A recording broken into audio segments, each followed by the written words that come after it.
camera 1, 2, 3, or 4 here. I just want to send a message to America for a second about Ryan Kalkbrenner. People do not understand the magnitude of this. There is one guy in the history of the Big East who has accounted for 4 Big East Defensive Player of the Year awards. Yeah. His name is in the rafters in this building. Patrick Ewing. And Kalkbrenner could join him. And Tariq, you know it. When you have rim protection, you have point guard play, which they have with Steven Ashworth. It just elevates your entire game. We're going to speak to Coach McDermott about that in a second. But phenomenal transition. He sleeps well. Thank you for getting the mic. He was getting too excited, Coach. Year 15 for Greg McDermott at Creighton. Coach, we just said it. Like, when you have a big man who could join a guy whose name is in the rafters up here as the only 4-time Big East Defensive Player of the Year award winner, and Ryan Kalkbrenner, the floor is yours. How extraordinary is Ryan Kalkbrenner? I thought you were going to ask me about the Steelers, but you can't run, Fannin. You cannot run. He cannot. No, he cannot. Ryan deserves a little more credit. Yes, we just said that. As you look back to last year and the draft boards after the season, and Donovan Clingan is a terrific basketball player, great college career. He's going to have an unbelievable NBA career. But is Ryan that much different? In the way that he impacts the game defensively. Like, people didn't go inside against UConn because he'd block it, he'd change it, or you just wouldn't take it. And people do the same thing against Creighton for the same reason. And he's gotten better every single year, and he plays the game the right way.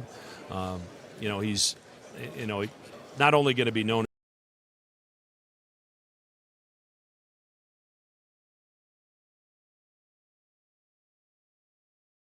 stat of the afternoon. I know I'm harping here with Kalk, but we're talking about the ridiculous stats of never fouling out. I got one more for you. I know you went with the Patrick Ewing analysis. He's got a chance at 2,000 points, 1,100 rebounds, and 400 blocks for a career. Only one other college basketball player has done that. His name's Tim Duncan. So that's some company. Yeah. How about that? Yeah, well, Coach, let's in that vein, I mean, obviously, you have an anchor defensively and a guy that you can throw the ball to in Kalkbrenner. But, what about Ashworth and coming back for a second year? Had a great year last year. And you've got 2 guys in him and Kalkbrenner that are your upperclassmen, captains, leaders. How excited are you to have both those guys back for another year? It needed to happen for us to have a chance to kind of stay where we've been. You lose, Trey and Baylor, who were terrific in their own right. But to return your point guard and your center, it's a great place to start. And their maturity, their leadership, they're everyday guys in practice in terms of their teammates know exactly what they're going to get that day. They're not going to change based on whether their shots are going in or not going in. They're the first guys to celebrate their teammates' success, and they're the first guys to rally around a guy when he's having a tough day. So, their leadership has been incredible so far, and it's going to be really important because we're about to navigate the toughest non-conference schedule we've ever played, and we're going to need them to do it. I'm just curious for the hoops junkies out there, and this might be a tough question, Coach, because, you're at an elite level now nationally, not just in the Big East with your roster for this season, but is there something that you would like to see, an aspect that you would like to see improve that you talk to the guys about in practice from last season to now? There's such a learning curve, it seems like, with our system because we play faster, so you're not necessarily fresh when you're shooting because you're flying up and down the floor. And Baylor Shireman had an adjustment when he transferred. Ashworth had an adjustment last year. How quickly can we get Pop and Jemiah to feel comfortable in what we're doing offensively? And frankly, it's the reason not only did we go to Iowa State for a close scrimmage, we're going to play Purdue this weekend in a charity scrimmage rather than playing a Division II team. Let's just have a couple more dress rehearsals for these guys against high-quality competition. But, a couple of our freshmen are going to have to step up and help us. And, I think Pop and Jemiah, as the season goes on, I think they'll be terrific. You were talking about that schedule.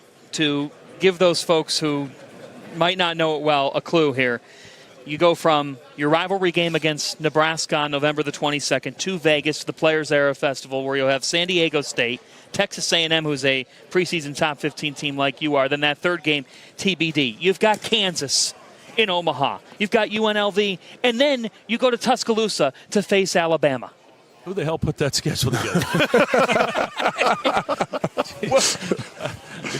I've never asked you what the guy were you thinking. The guy must be losing it. Yeah, but is that part of, like, hey, you've been to 3 of the last 4 Sweet 16, just keep leveling up?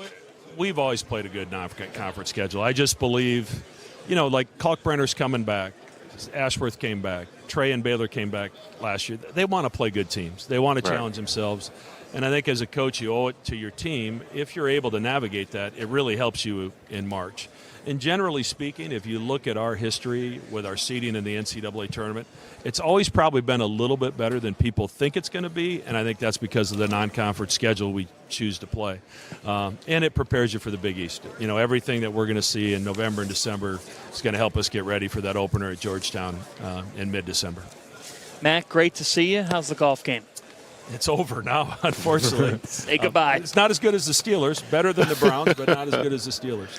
Who got a win over the Jets on NBC Sunday Night Football this past week. And now turn to the Giants. Steelers are not exactly friends. You can bring up the Guardians, too, to Coach. We're in New York. Let's send it over to the Schweppes Corner. Kim Adams is with Ryan Kalkbrenner. Let's not bring up the Giants anymore, John. It's been a tough few weeks. But who's having a great last few years is Ryan Kalkbrenner. Thanks for joining us here in the Schweppes Corner. And, Ryan, I know this summer, for the second time, you went through the NBA draft process. But why was coming back to Creighton for your 5th season the best choice you could make?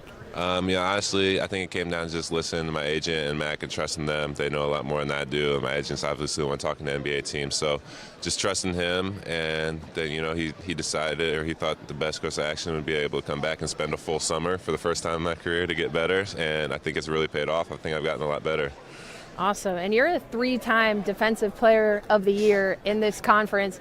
Obviously, being 7 feet helps that a little bit, but what else goes into continuing to improve and develop on the defensive ends? I think a lot of it, or at least part of it's putting in preparation for the other teams. You kind of got to watch film and learn what they do on offense, learn what their tendencies are, and just being locked in that department.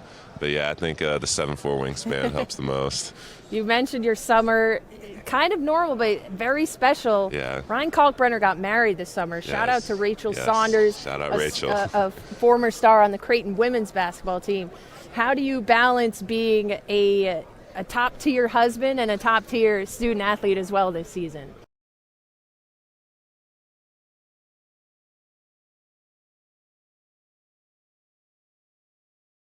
Being an athlete obviously helps a lot with her understanding of the basketball schedule just taking up so much time, and she gets it and she knows how it all works. So it really helps her being an athlete and understanding it.